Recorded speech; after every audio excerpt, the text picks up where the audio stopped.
बात ये हो रही है जो गिरिराज सिंह ने बयान दिया, उन्होंने कहा कि मस्जिद से अगर राजनीति होगी तो मंदिर से भी राजनीति होगी।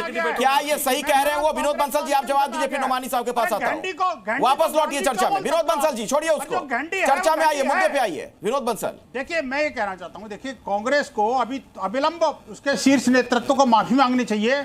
ये माननीय प्रधानमंत्री और उनकी माताजी का अपमान नहीं है, देश की माओं का अपमान है, नारी शक्ति का अपमान है, और ये बहुत घोर अपमान है। और दूसरी बात ये, उनको भी छोड़ दीजिए। आप देखिए कि वो दरभंगा में जो था वो स्वागत मंच था, किसका स्वागत हो रहा था? कि राहुल गांधी का हो रहा था, और किन किन गालियों से स्वागत हो रहा था आप सोचिए।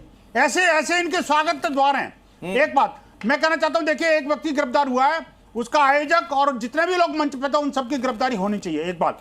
दूसरी बात ये कि जो कांग्रेस पीसीसीआई के जो अध्यक्ष हैं उत्तर प्रदेश के, उन्होंने जिस तरह की अभद्र भाषा का प्रयोग पूर्व सरसंघ चालक जी और देश के अजय राय की बात कर रहे हैं के लिए किया है, संघ के संचकों के लिए किया है, ये कांग्रेस की संस्कृति का, कांग्रेस ने देश की संस्कृति का सत्यानाश किया है, ये इस बात का एविडेंस है। और कांग्रेस अपनी, चलिए ठीक है नोमानी साहब, मेरा सवाल ये नहीं था बंसल साहब जो कह रहे थे, मैं आपसे सवाल पूछ रहा हूं कि मस्जिद से आखिर क्यों इस तरीके की अपील की जा रही है, या वहां क्यों जाया जा रहा है, राजनीति की बात वहां से क्यों की जा रही है? देखिए इसी चैनल पे बात हो चुकी है इस मुद्दे को लेके, वो मस्जिद नहीं है। देखिए मस्जिदों को हमेशा से राजनीति का अखाड़ा बना के रखा गया है। ये कांग्रेस और कांग्रेस की जितने भी राजनीतिक दल हैं वो हमेशा से जो है ना, खानका भी है, वो मस्जिद नहीं है। मस्जिद वहां पे है लेकिन वो मस्जिद में नहीं गए हैं। अरे तो मैं पूछ रहा हूं कि कई बार होता रहा है ना, महाराष्ट्र चुनाव मुझे याद आ रहा है, उसके पहले आपको याद होगा कैसे फतवा जारी कर दिया था एक मौलाना ने, जिसमें कहा गया था बीजेपी को वोट ना करें। तो क्यों राजनीति में वो आ रहे हैं? आप बीजेपी पर आरोप लगाते हैं कि वो हिंदुओं की राजनीति कर रही है बीजेपी, तो इधर से आप इस तरह के क्यों बार बार अपील करते रहते हैं? वोट को लेके ये फतवा नहीं है, ये एक तरह का सियासी बयान होता है। फतवा जो है ना, तो सियासी बयान मस्जिद से क्यों दिया जाए, यही तो सवाल है मेरा। यही मैं कह रहा हूं कि मस्जिद से जो है वो एक सियासी बयान ये हो सकता है अपने पक्ष को लेकर, लेकिन अच्छा मस्जिद से हो सकता है, मंदिर से ना हो। कहीं से भी जो है वो हो सकता है, कहीं से भी नहीं होना चाहिए। वो आदमी के अलग अलग पार्टी जो है पसंद है, वो अपने हिसाब से लोग जा रहे हैं, और बिहार की जनता और वहाँ के वोटर्स बहुत जो परिपक्व है, चीजों की तरफ जो है वहाँ की जनता जो है वो नहीं जाएगी। ठीक है, वो राहुल गांधी तो मंदिर और जो है मदरसा और दूसरी ठीक है। बंसल साहब बनाने की जो है, बंसल साहब आप समानांतर में मत बोलिए, आपकी आवाज ऐसे में नहीं सुन पाते लोग। अब आप बोल लीजिए क्या कहना चाह रहे हैं, फिर मैं आनंद विजय जी के पास जाऊंगा। ये आवाज पहुंचने नहीं देते ना, सही आवाज पहुंचने नहीं देते। आपकी आवाज पहुंच रही है, आपकी आवाज नहीं दब रही है। इन लोगों तर्क और बातों में दम नहीं होता, इसीलिए ये लोग जो है इधर उधर जो है बात सुन लेते हैं बंसल जी जल्दी से। इन लोगों को यही मालूम नहीं कि फिरोज गांधी जो मुसलमान, अरे फिर आप वहां कहां चले गए, फिर आप वहां चले गए। आप डिबेट डिटेल हो जाएगी ना, हम इस विषय पे उससे रहिए, हम किसी के सरने पे बातचीत नहीं करें। बंसल साहब मुद्दों से भटकाते हैं।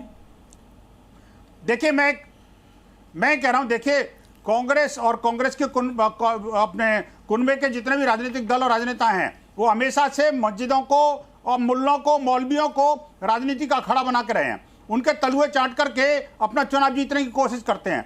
मैं मौलाना जी से कहना चाहता हूं कि क्या आप मस्जिदों को राजनीति का अखाड़ा मानते हैं या रिलीजियस प्लेस? एक बात। दूसरी बात यह है कि मस्जिदों में आखिरकार मुस्लिम महिलाओं की एंट्री क्यों नहीं करवाते?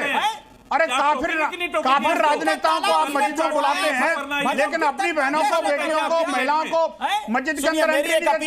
शर्मानी चाहिए आपको, शर्मानी चाहिए। हम बहस को आगे बढ़ाएं, इससे पहले मैं अपील करना चाहता हूं अपने तमाम मेहमानों से। नोमानी साहब, बंसल जी, भाषाई मर्यादा का प्लीज ख्याल रखें आप लोग। हम ऐसे शब्दों का चयन करें अपनी बातचीत में जिससे किसी को ठेस ना पहुंचे, इस बात का ख्याल रखा जाए। ठीक है, अच्छी भाषा में भी बातचीत हो सकती है, सती भाषा में इस्तेमाल करने की कोई जरूरत नहीं है।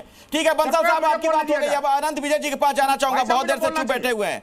आनंद जी, आप एक सीनियर जर्नलिस्ट हैं, मेरी बात पूरी नहीं हुई। तो बंसल साहब छोटे में, सर थोड़ा छोटे में, 20 अच्छा नहीं लगा। देखिए मेरी बात पूरी नहीं हुई, जल्दी से फिर आप बोलिए। मैं बिल्कुल ब्रीफ में कह रहा हूं। देखिए मस्जिदों को राजनीति का अखाड़ा बनाने से समाज को बचना चाहिए। मुस्लिम महिलाओं को तो कम से कम मस्जिदों में एंट्री कर देनी चाहिए। काफिरों की जगह काफिरों को मस्जिदों में बुलाते हैं, लेकिन चलिए ठीक है, मैं इस बात को समझ गया। अनंत विजय जी, आपको क्या लगता है अगर गिरिराज सिंह ये कह रहे हैं तो इसके पीछे उनकी भी? अरे हो गया भाई नोमानी साहब, तू मैं हम क्यों उलझ रहे हैं? एक एक करके अपनी बात रखिए। अनंत विजय जी, अगर ये बात गिरिराज सिंह कह रहे हैं कि मस्जिदों से राजनीति होगी तो फिर मंदिरों से भी होगी, तो उसका मतलब तो वही निकल रहा है ना। अगर वो चाह रहे हैं कि हम मस्जिद में जाके हमें मुस्लिमों के वोट मिल जाए, तो यहाँ हिंदुओं के वोट को बटोरने का प्रयास किया जा रहा है। अखिलेश जी, आपके स्क्रीन पर अभी 82% और 18% ये दो आंकड़े चले थे, हिंदुओं के 82 और मुसलमानों के 18%। ये दरअसल कांग्रेस पार्टी की सत्ता के लिए बेचैनी को प्रदर्शित करती है। हम इस देश ने कांग्रेस पार्टी के सर्वोच्च नेता को कपड़े के ऊपर से जनेऊ पहने हुए भी देखा है। कांग्रेस के सर्वोच्च नेता को दत्तात्रेय गोत्र का स्वयं को बताते हुए भी सुना है।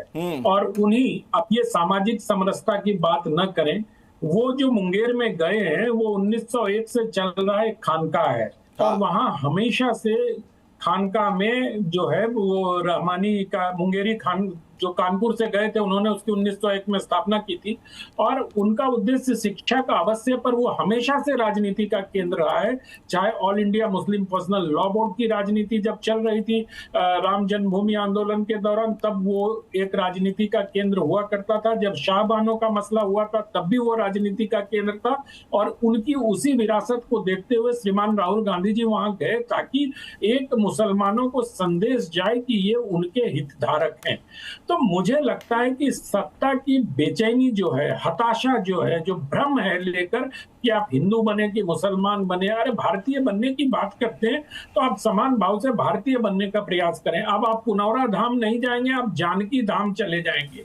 तो ये क्या करना चाहते हैं आप? हिंदुओं के बीच में माता सीता के स्वरूप को लेकर बंटवारा करने का प्रयास कर रहे हैं, या मुसलमानों को एक संदेश देना चाहते हैं कि वो सीता बीजेपी की है, ये सीता असली है? करना क्या चाहते हैं आप? अपने भ्रम को कम से कम समाज पर आरोपित करने का प्रयास न करें। चुनाव है, चुनाव की राजनीति करें। धर्म को अलग रखने की बहुत सारी बातें कांग्रेस के नेता करते हैं, लेकिन जब समय आता है तो धर्म में, खास तौर पर अल्पसंख्यकों के धर्म में आपाद मस्तक डूबे हुए नजर आते हैं। मुझे लगता है कि इससे कांग्रेस के नेताओं को बिहार में कम से कम फायदा नहीं होने वाला है, इससे और पोलराइजेशन बढ़ेगा।